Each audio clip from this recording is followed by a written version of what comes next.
How to upload long video on Facebook Story iPhone. So let's go here directly to our Facebook application here, right? Now you will be led to your home page directly, and on the upper left you will see create story there. Tap on create story. Now Facebook has a 30 seconds limit for your story.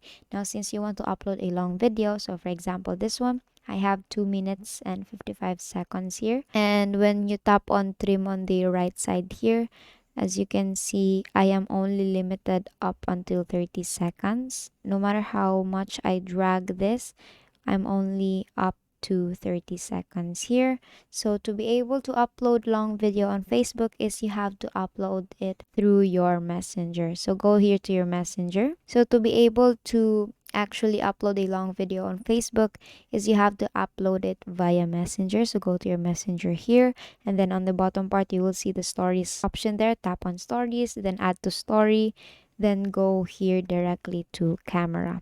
Now here on camera, on the bottom part, you will see your gallery, right?